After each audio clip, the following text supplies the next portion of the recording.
Ladies and gentlemen, welcome back to Worlds 2025 here in the quarterfinals. It's a best of 5 between AL and T1 to determine who gets that last coveted semi-final spot. It's 2-1 as AL have moved on to match point against the reigning world champions, and T1 is now in a must-win situation. All right, super excited for Deep Fearless Flowers.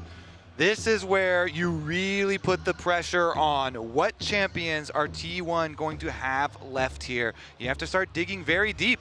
Faker's not going to have access to Azir or Orianna the whole series. I can guarantee that. Those will remain permabanned. AL have no reason to change any of these bans.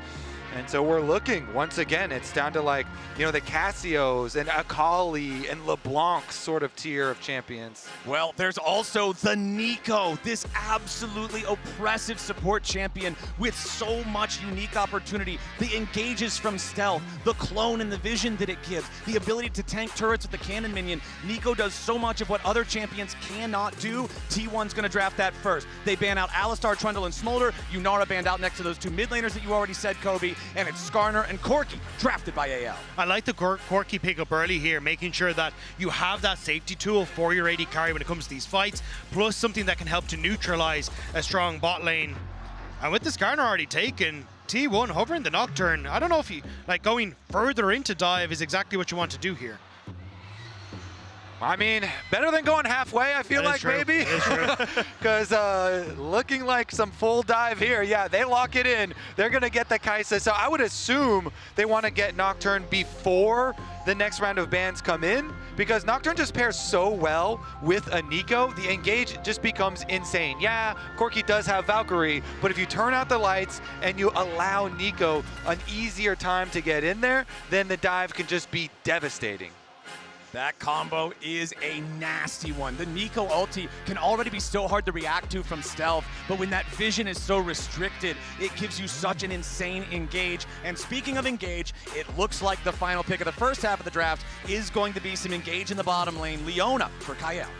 Yeah, I'm curious now what they want to try and finish things out with, because when you know the T1 are already going to be playing heavily in towards this dive, things like the Renekton for Flandre, things that are enabled when you play into them, suddenly become very strong, which is why the Skarner, I think, is already in a fairly strong spot coming into this. We'll have to see, though, as the bans start to come through, what is the priority for anyone's legend? Again, I'm really wondering what the mid lane is going to look like between these two, because it is getting fairly shallow there. And you know that you need something that's going to be able to survive some of this onslaught, because both sides have pretty good engages. You know, obviously T1's going deep dive, but Skarner and Leona as well is going to put a lot of pressure there. I do like the Cassiopeia brought up early, though. Like, that could definitely be something for Shanks in the mid lane, but taken away. T1 does too. Yeah, I was going to say also the pick he kind of made his name on coming up from the LDL, but now going to be taken away. But Hui, still a very strong pick that we haven't really seen come up too much in this draft phase, but also something that is very susceptible to the dive. Okay, so Cassio, Twisted Fate, mid lane, the focus for both teams, but two very different types of mid laners. Obviously, the Twisted Fate can work well with things like the Nocturne, catching you by surprise, and the Hui is exactly the type of read that AL has, but not for themselves. They're looking at it for the other side, just removing one of those strong, stalling control mages. Exactly, the big damage, the big AoE. What's going to be the response here from T1? Because I'm assuming that mid lane is actually going to be the one getting the counter pick rather than the top lane. There are some extra utility picks here still left up. I was wondering if they're going to try and ban the Viktor, something that can kind of play off that zone of control and opt in towards an early Zhonya's and try and keep yourself safe, but not going to be the case. Going to ban away the Aatrox instead, which to me says they would like to try and bait Flandre into an early Renekton pick, but you still have things like Doran that can go back towards the Gnar, so I think they'd rather keep that Aura 5 for Flandre. These are all the ones that we're talking about, sifting through the options here. I'm just waiting. So it's funny because he started out with a Vex hover, and Vex is a viable counter pick into LeBlanc. You also think about Malzahar, you think about Lissandra as far as these deep dive combinations. Well, it's the 4-0 LeBlanc so far at Worlds, locked in for Shanks here. And instead, they're just going to pick a very standard control mage of Viktor into this. There could be some serious potential there for AL to try to abuse this, as Ornn will be the last pick of the draft for T1. Yeah, you're setting up T1 basically to have a very strong front to back, honestly. Like, yes, you have some dive components that are in it, but the ability to just try and keep your backline safe while putting a lot of threat down with the Ornn, having that zone control with the Viktor, then actually opens up for the utility of the ultimate of the Nocturne to shine more so, as you were talking about, to enable the Neeko in fights. All right, we are in an elimination game for T1 at Worlds. They're putting Gumayusi on the controversial Kai'Sa pick for him. They have a lot of dive to set him up. Ornn ult with Nocturne, with the Neeko. Lots of aggressive opportunities there. For Faker's pick, as you say, with the Viktor, it is something that definitely can be attacked, especially if you get roams from the Leona to go up to this LeBlanc lane and put some extra pressure there. So very interesting stuff. And with Flandre getting that counter pick, I do like the Mordekaiser into Ornn having priority up there. AL, it just feels like they are on the attack. Even when you get in towards fights, Doran trying to call in the Ornn horn gets brought into the Shadow Realm. Yeah. Same when you look at the Nocturne as he tries to dive onto people. There's a lot of ways to disrupt the game plan from T1, which I really like from anyone's Legends composition. Yeah, Mordekaiser is a great combo breaker, taking someone to the death realm. I'm excited for this, man. We get to see the Mordekaiser slammed in response to the big team fight meatball. We get to see Faker saying that he's got the confidence to play Viktor into LeBlanc, which can be a very, very scary situation. You're already talking about the dive potential on the T1 side, but with Skarner and Leona also drafted for AL, there's some serious engage there too. With how the first 3 games in this series have gone, I'm expecting nothing less here in this 4th one.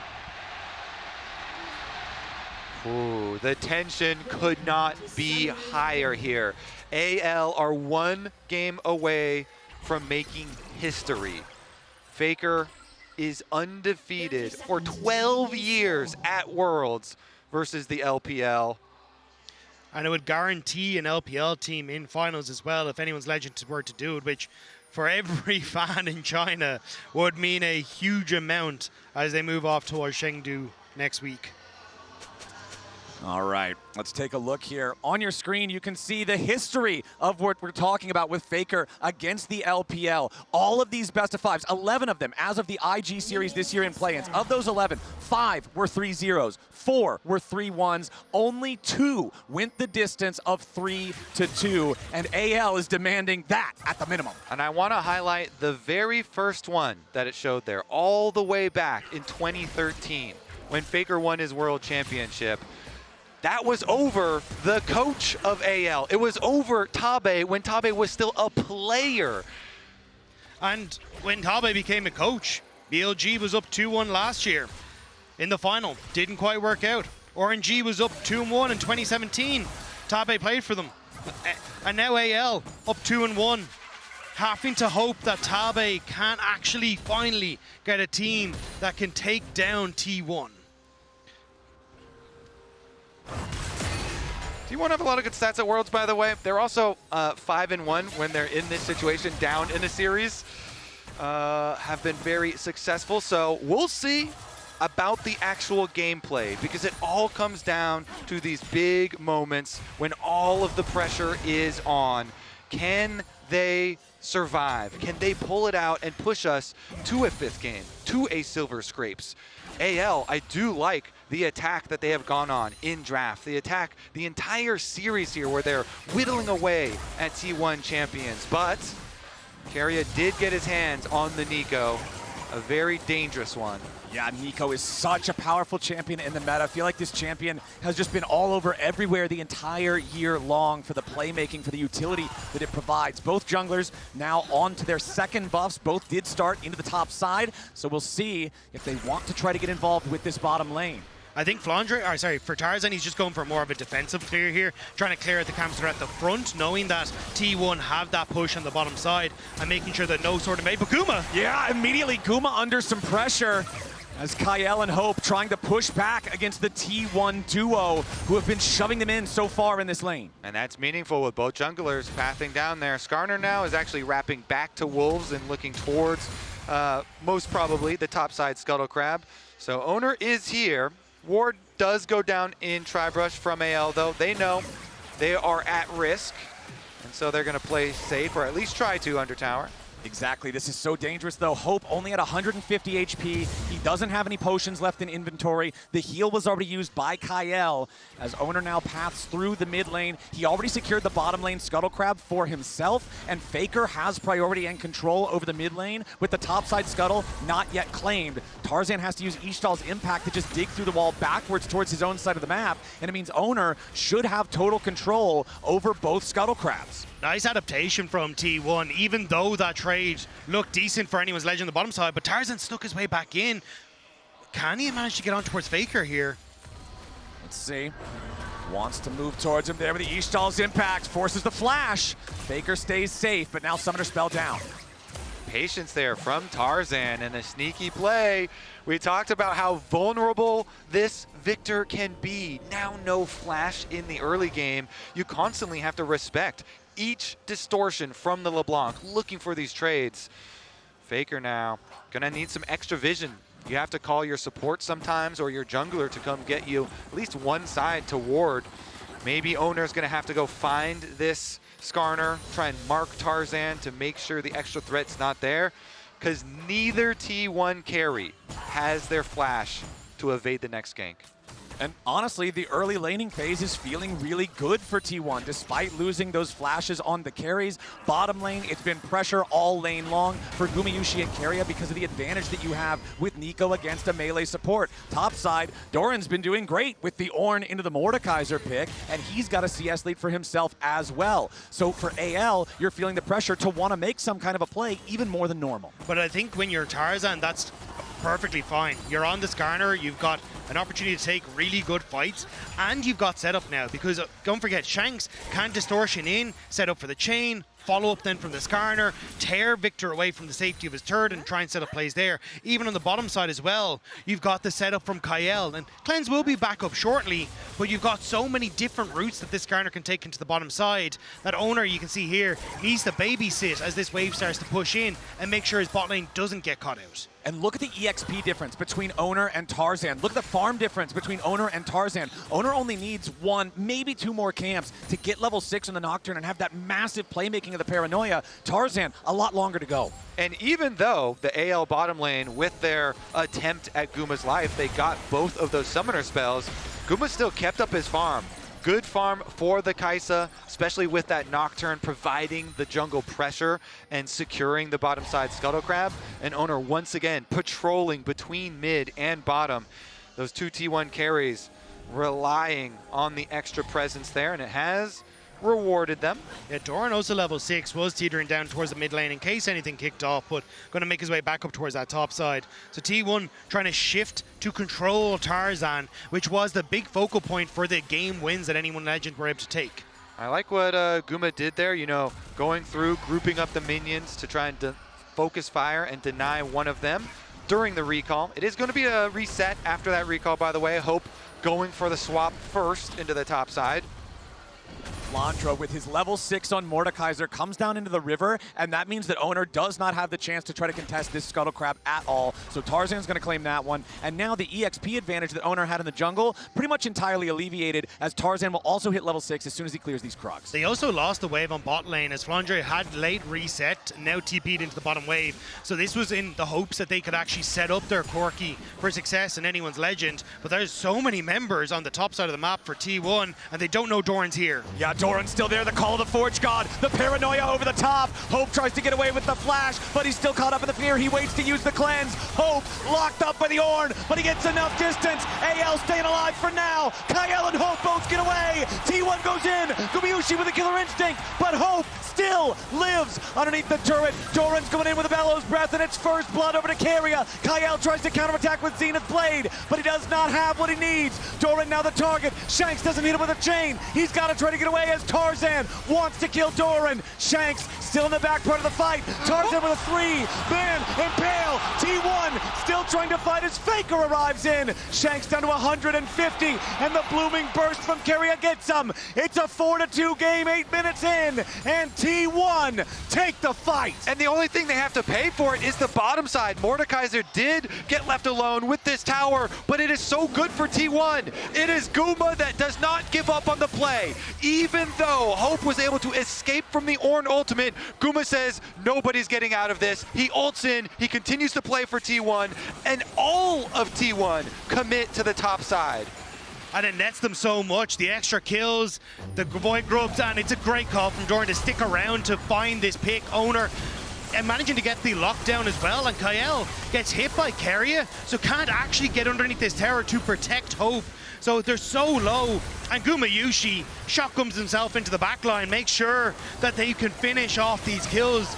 And Tarzan tries his best with Shanks to bring back this play, but there's just not enough consistent DPS. Tarzan doesn't have it. Shanks has to wait on his distortion cooldown, and despite the great ultimate, again, you only manage to get barely enough back on the end of it. Yeah, Tarzan is able to set up for the 2 kills back for AL. Of course, T1 very happy with this still. They get the first 3 for the feats, they get a bunch of extra gold, and they got the 2 grubs out of the 3-pack. And now we're right back into it though. Keria in some danger. Shanks misses the chain, so Keria will stay safe for now. Also did still have the flash, but the vast majority of the gold lead, it's almost a 2,000 gold lead for T1, but 1.3 thousand of that is on Gumayusi's Kai'Sa. 2, 1, and 2 set up in a great spot here in game number 4. He truly is. Cole down to 45 stacks as well, and on the other side, Shanks, the one to get those 2 kills that Tarzan set up with his Skarner ultimate. This LeBlanc is going to have to do a lot of work. Especially if you can get on towards Guma again, that's going to be the main focus, but Kai'Sa is so slippery in these fights, it's going to make it incredibly difficult. And even still, having Keria move up towards his top side, protect Faker against the Fed member of AL. All that early money for the side of T1 resulting in these item completions means that Oner is going to have a very low cooldown on that Nocturne ultimate with his Hex Plate rushed here. So he can start to spam out and really, really apply this pressure to AL across multiple lanes. Of course, the Mordekaiser lane's not the best one to go to because, of course, he has ultimate and can remain fairly safe. But it does put more pressure onto Hope here. You know, the Corki trying to remain safe in mid lane, but he still has no flash. Shanks has no flash as well for the LeBlanc. And if Oner can just ult and apply some pressure or even hover around, he can reduce the income of those carries on the side of AL. And even though Shanks does have a gold advantage over Faker, Faker does have a nice early Rod of Ages, having that fully completed before 11 minutes into the game. So looking to have that hopefully fully stacked by around the time that an Otacon fight is going to be brewing. I find that to be a pretty important breakpoint for that item specifically. It's also just nice to be tanky against the LeBlanc. It means the one-shot potential isn't particularly high. So that's where, again, I think for the AL focus needs to be on finding some picks on towards vulnerable members like Keria and Gumayusi, but you can just see how much has been invested by T1 to keep them safe. Our Oner is hovering around in this mid lane, they're setting up a ton of vision, just making sure they can spot out whatever AL is up to.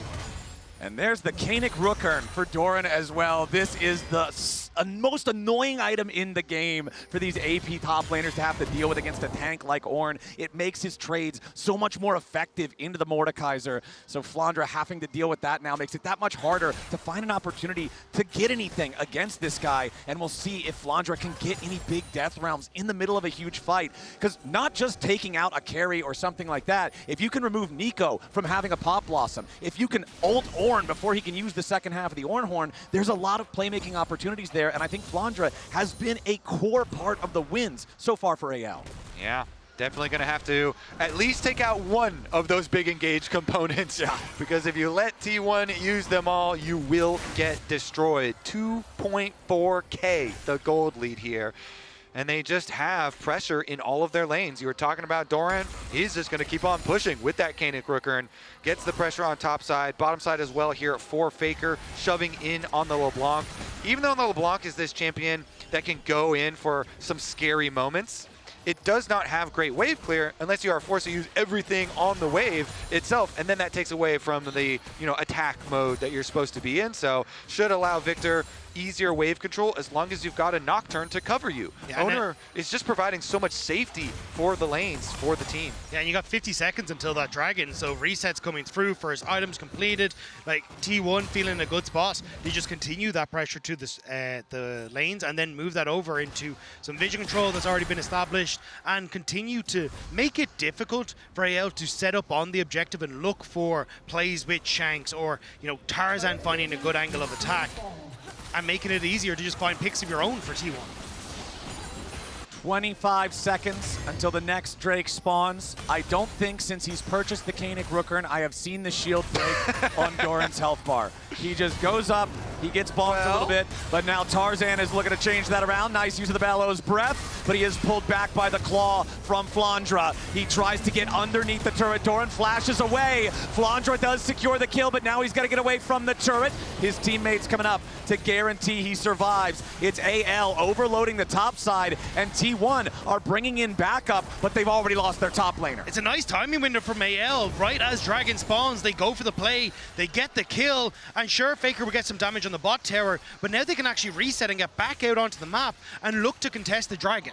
Well, I don't think it's just going to be damage on this bottom tower. It looks like it's going to be the entire turret, but that means they could try to have a teleport punish here. Flandre coming around. He did not have to use the Death Realm to get the kill onto Doran, so he still has it, but Faker backs away in time, and critically for AL, they keep that turret alive, so no feats of strength for T1. Faker trying to now move in to recontest onto the position. Dragon was started by Flandre, but will end up just being pulled out for a little second.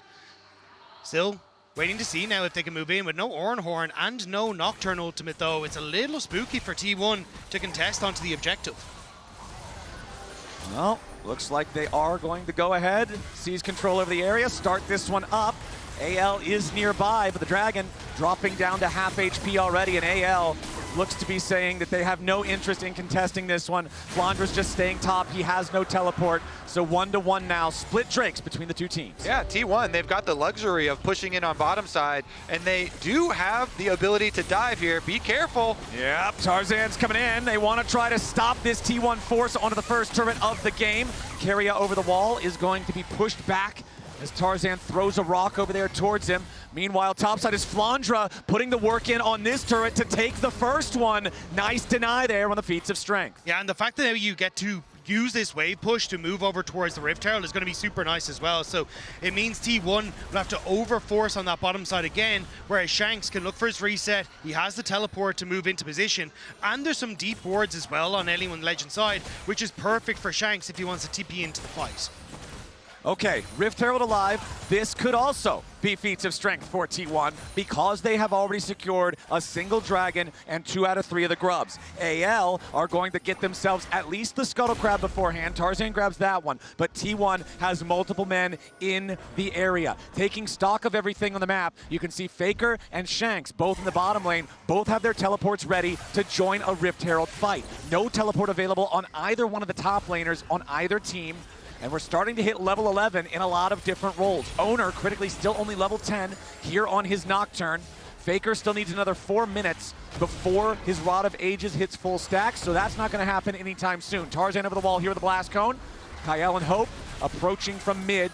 T1 forced back away from the Herald. Yeah, I like that. You immediately just drop it. Just immediately leash the Herald for T1 because Faker can finish this bottom tower and then teleport in, and they do. Yeah, Keria's going to be the target here from Kael, but he's not going to go in any further. Blast Cone gets Kael back away as Doran tries to escape. Tarzan punches him a couple times, but again, that's a very tanky Ornn. Herald's going to lose all patience, and we can see Faker using the teleport to make his way over to the fight now after claiming that tier 1 turret in the bottom lane. Shanks still has a TP, but he's held in mid by Faker because of the wave clear of the Viktor. Faker winning the trade against Shanks as Tarzan trades with Keria and Gumayusi. T1 with control over the Herald as AL approach. Flandre's going to look for a target, potentially here for the Death Realm. Herald down to 4K. Claw hits 2, but Flandre can't get any closer. Oner wants to take the objective. Paranoia's already gone out. Herald secured by Oner as the Ornn comes in, but only finds one. Keria locks up Hope. Gumayusi into the back line, and the AL AD carries already down. Oner tries to flash away. Doran in the middle of everybody, but Flandre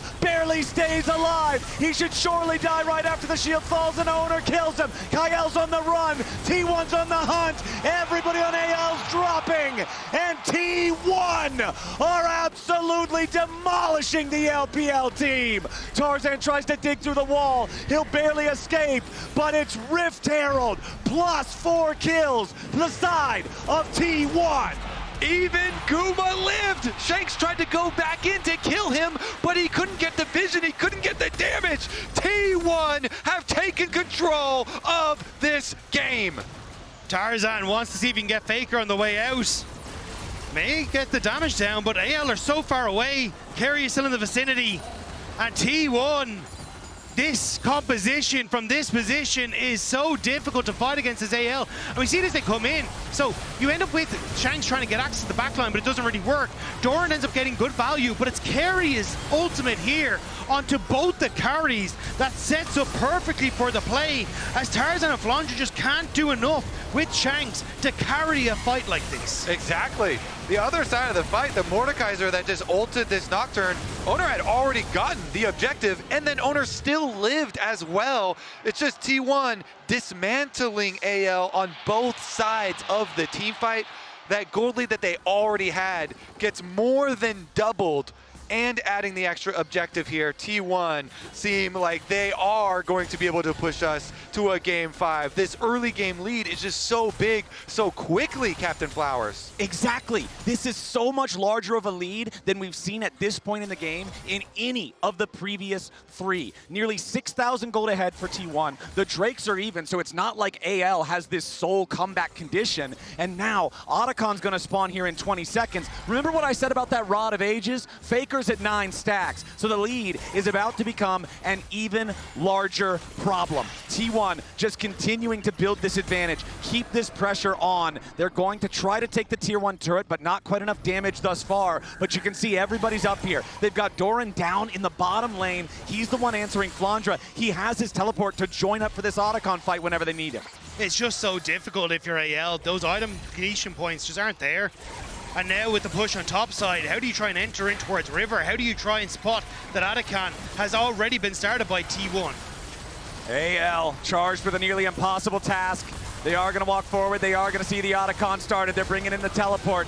AL have to send some sort of a Hail Mary play here. Tarzan jumps in, only finds Doran. Keria looking for the Pop Blossom. He only finds it onto Kael. The Ornn flies through and Hope is already down. T1 have found their marks, and they want even more. Oner is smashed by Flandre in the Rift Herald pit here at the same time as Faker stays alive, and they cannot quite do it. Finally, they get the shutdown. AL's winning the fight. T1 may have overplayed. They may have overstayed. AL find their way back into the game. Flandre chasing after the lone survivor as the Otacon will be taken by anyone's legend.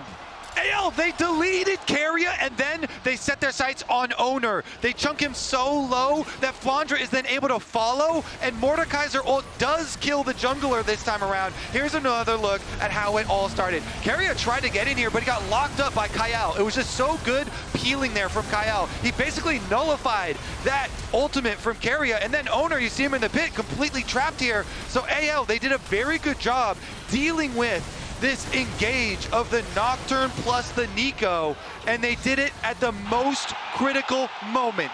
The Otacon that they claim in the aftermath. The Otacon is so dangerous. The shred that it applies to everybody on the team creates the opportunity for AL to come back into the game. 33 flowers to 8 now is about 2,000 golds worth of adaptive force that AL has over T1. The lead that T1 had, that 5,500 gold, may as well be nullified now because of the Otacon throw. The big deal in this game is still Gumayusi with a personal 3,000 gold lead over Hope. If T1 wants to win this one, it's all Guma all the time. But that's what we just saw in that last fight, was Guma wasn't able to get into positions to do what he needed to, and then eventually it was Faker who fell with the dive in the back line, and Shanks was able to finish off Guma. Like, there is so much damage, even from the beefcakes now on anyone legend, that you need to deal with everyone. I mean, only really Tarzan isn't going to deal much damage in these fights. And for Gumayusi, that is a terrifying prospect. What a game. This one, the one where we finally thought that we were having a game that felt one-sided instead of close the whole time. And you can see there on the stats, that plummet of the gold difference so far here in the game 4. Just such a critical fight to play out like that. And so many eyes been on Kael here, such a young player, and performing that well in a critical moment. They have to win that fight, and they peel the Neeko, they kill the Nocturne, they push back. The beefcakes, as you said, looking good, Dagda.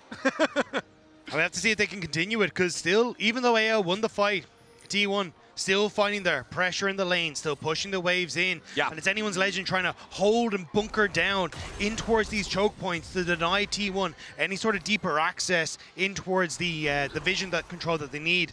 Also, flashes starting to come up crucially for people like Keria, making him a little bit more vulnerable in these upcoming fights.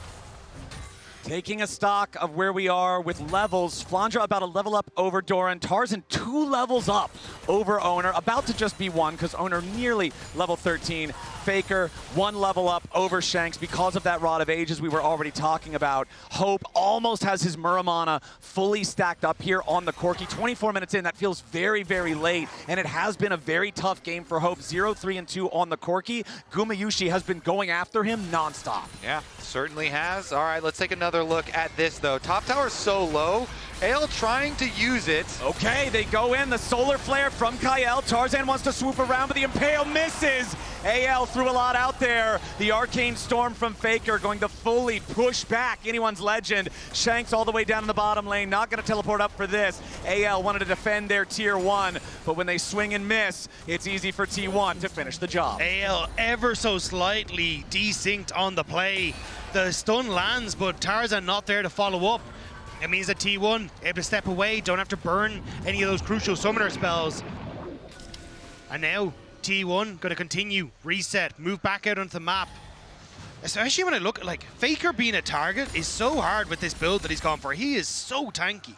Yeah, I mean, most of this game, he has been just standing and trading with the LeBlanc. He's not flinching at all, and he has been able to trade quite effectively. We'll see if they're able to create another pick, because T1 still have the cover of darkness here with this Nocturne ultimate, and that, with all of the engagement that they do have, should basically guarantee applying plasma to somebody for Guma to come in and kill. He's 3-item Kai'Sa, 3-item plus some, to only the 2 of Hope at the moment. So this Kai'Sa really should be able to shred, and they do have the Baron in their sights. They're trying to draw AL to them. This is going to be a turn from T1. Watch out for the engage. Yep, keep your eyes on Keria specifically here with the Neeko. Teleport coming in from the AL side. Also T1 ready to reinforce. Ornn sounds off. Doran goes in. They're going to knock up Kael here at the very start, but into the back line. T1, Faker under pressure. The burst over the mid laner. They found it, but Hope is also already down. Shanks next to die. The Arcane Storm is a typhoon, but AL is fighting back.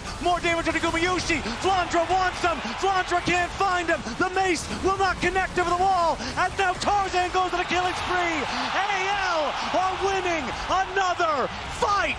Doran locked up. He gets away with a teleport to stay alive. 3 for 3. A bloodbath at Baron. Flandre and Tarzan survive. Flandre's doing so much on this Mordekaiser. The one of 3 non-Korean top laners to ever win Worlds, and Tarzan and Flandre are doing so much work in this fight. They turn on towards Faker, and even though Keria goes for the Pop Blossom, it only hits onto Flandre, it hits nobody, and Gumayusi goes into the backline, but the lockup, and Flandre holding on to this ultimate for so long to focus onto Gumayusi to make sure he can't continue in the fight. And again, it's this front line from AL that stays alive and deals the damage, and just when you think Hope is gone, it is still there for the LPL. Yeah, it's actually crazy, because this fight, we just watched Hope get deleted, and Guma also then killed off Shanks right at the beginning. Those are the 2 main carries for this team. You thought, nope, the main carry is the Mordekaiser, and Tarzan got a triple ultimate with the Skarner to buy the necessary time for the Mordekaiser to destroy them. Hope did 100 more damage than Kael did in that team fight, and full tank Skarner did over 4,000. The Mordekaiser cracking 5,000 damage as AL now moving into this topside river yet again. Solar Flare used by Kael does not find anything meaningful here. Taking a look at summoner spells, there are no flashes available on T1. There are none available on AL except for Kael on this Leona, so keep your eyes on him. AL are trying desperately to pull T1 away from the dragon, but T1 just going to walk down the mid lane, keep this pressure up, and AL, they're looking at a little split. Yeah, Gumayusi's going to take down the tier 2 turret. Keep your eyes open for the paranoia. That's the sign that T1's going to look for something, but they don't want to use it here. Instead, it's Gumayusi off on a solo mission looking to take the Drake. It's not soul point just yet, but if he can secure this one, it's going to put AL in a very difficult spot. The Kai'Sa clears this very effectively, just as a lone unit, and it looks like they're going to grab it here. The Scryer's trinket used to see what T1 is doing. Shanks goes after Keria, chunks him out, but doesn't chunk him super low. T1 takes the Drake, and now they're ready for the 5v5. Doran summons up the Ornn. They're going in after Flandre. They want to focus the Mordekaiser. They've got him locked up in the CC, and Viktor strikes him down. AL have lost their strongest player. Tarzan with the impale, and Oner continues moving forward. AL in a 4v5 have got to be mindful now. T1 may try to go for the Baron as they clear out mid-wave. Flandre's still dead for 35 seconds. T1 found the thorn on their side and they yanked it out immediately. Now anyone's legend have to defend the Baron. 4 versus 5. T1 going after the big objective. Tarzan wants to step forward here, try to find a little bit of poke. Kael and Hope now. A nice catch from Doran. Hope is already down. Tarzan has to retreat. Ishtal's impact through the wall. They can't slow him down. They can't lock him up. T1 back onto the Baron yet again. Oner down to 25% HP. AL, they're going to have their top laner back up here in 5 seconds. So it may have cost them hope, but it buys them enough time to stop the Baron. Ooh, Doran gets the double knock up there to grab another kill for T1, but as you say, the Baron goes unkilled here, still on the map, so we have to get the reset and the return to the objective. T1 though, they did such a good job at the beginning keeping this Mordekaiser at distance and actually chunking him down, then going for the full commit there. Oner goes in, they remove the biggest threat from them in the previous fight. See about round 2 though. That was the thing, as long as they remove Flandre before he gets that ultimate off, they're in a good spot. And even there, you can see Flandre didn't want to pull the trigger on the ultimate, thought he could maybe survive and then find a higher value target. But if T1 continue to focus Flandre, it becomes a little bit more difficult for anyone's legend. And good lord, Gumayusi, man, 5,000 gold ahead. He has almost 2 fully completed items up over Hope. He only has 1 slot left to build into, while Hope doesn't even have 3 fully finished big items. You can see Seeker's Arm Guard also fully completed now for Faker, in case he is the one who's attempted to be focused down with the big burst like we saw in the previous big team fight. This one is way closer than I thought it was ever going to be when we saw a 5,000 gold lead at 19 minutes. And we are also at soul point, 2.5 minutes here for T1. T1 returning to the Baron though once again. They're looking to draw AL in. All right, AL ready to try to stop him, but Gumayusi kills this objective very, very quickly. TP coming in from AL. Keria on the flank, off to the right, ready for the pincer attack. T1 gonna pull off the Baron. They do not want to allow it to get low enough for Tarzan to try to steal. Doran jumps in, knocks Kael up into the air. Shanks going in after Keria, wants to stop him. Ornn through the middle of the fight, and once again, Flandre's gonna get focused, but he is not dead. Big impale from Tarzan. A lot of damage comes through. Keria dies before the Pop Blossom. Flandre in a little bit of trouble now, but he's still fighting. The shield keeps him alive, but T1 is too strong. AL running now. They've lost 2. T1 have only lost their support. It's both supports down. Flandre, the extra man dead, means T1 win the fight. Yeah, they melt the front line. Shanks is actually creeping around, but there's not much he can get. He's looking for an angle onto Guma. If he can find Gumayusi, that's the angle. That's the only way to win it, and there he goes! Shanks with the hero play as Hope tries to escape from Doran, but the Bellows breath takes him down. Tarzan wants to get away from Oner, from Faker. He can't quite get there. He's feared up. Shanks nearly kills off Oner, but a beautiful spell shield keeps him alive. Shanks is trapped inside the gravity field, and Faker takes him down. Tarzan on the run. He's the only one left alive from the original fight. Kael has finally respawned. Faker and Doran are going to continue the chase now. If they can get a delayed kill on this jungler, they can almost guarantee themselves either a soul or a Baron, and that's exactly what they're doing. Tarzan will not be allowed to dig through the wall. The Arcane Storm silences him as he tries. Faker's gonna recall, and T1, the enemy jungler, dead for 45. The Drake spawning in 30. Take another look. Let's take a look, Flowers. Indeed, Guma, he's over here, and Shanks sees him, goes right up into his face, bursts him for the shutdown, but they are able to turn it around. Faker here is so tanky with his tanky Viktor build, under no threat from Hope, and Doran is able to finish the job, take down the Corki. And we're back to live. It's Baron that it started for T1. They're trying to burst it down. Kael has the smite, but there is nothing that he can do to get into the pit. Exactly. It's free Baron for the side of T1. It's still 10 seconds before Tarzan is back on the rift. And look at Faker's position. He's already in the bottom side river, making sure that AL isn't trying to sneak the Drake early. Baron plus Soul plus 7,000 gold lead for T1 has to spell victory, and that's exactly what they're looking to do. The Mountain Soul belongs to T1 34 minutes in. It's a MasterCard price this moment is T1. Pick up the Mountain Soul, and that mountain feels insurmountable for anyone's legend right now. They've had their moments, and they have fought damn hard in this game. But now T1 will march on the Nexus and march towards a potential Game 5 here. Yeah, honestly, I think a Mountain Dragon does seal it for T1. How is a LeBlanc supposed to burst through all this extra durability on these T1 members? It's going to be very, very difficult. There is also a Skarner flanking on Vision. Tarzan's just going to keep going, though, because hell no, they don't have a lot of good angles to go for in the first place. Oner level 16, maximum range paranoia, so he knows he can join any bottom lane fight from the mid lane. Tarzan still looking for a chance to make some kind of a move here. Oner just guaranteeing that he keeps two separate waves of minions enchanted at the same time. T1 continues to push here in the bottom lane. Cannon minion doing most of the damage under the tier 3 turret as Tarzan is stunned up inside the gravity field, but again, not a ton of damage either way. Shanks wants to try to get some poke, but he won't find a lot.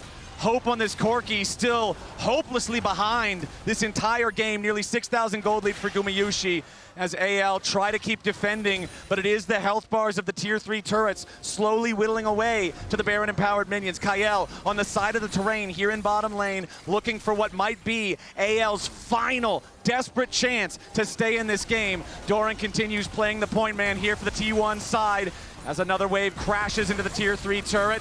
A little bit more damage onto Tarzan, but it's not a lot. They don't need a lot, they just need time to chip away at these tier 3s. Doran with a bellows breath to get through the claw. Flandre loses half his HP. The Mordekaiser is going to be your target. Here goes the Ornn. They knock Flandre up into the air, but again, nobody under serious threat. Tarzan with an impale onto one, but he's about to die. He flashes away. Guma flashes in. Keria with a 3-man Palm Blossom will seal the fate of anyone's legend. Guma with a triple. Guma with a quadra. Only Flandre stands. Gumayusi finally dies, but AL will die with him. T1 will not go quietly. They will force down the Nexus turrets. They will move to the Nexus, and they will take us to Silver Scrapes.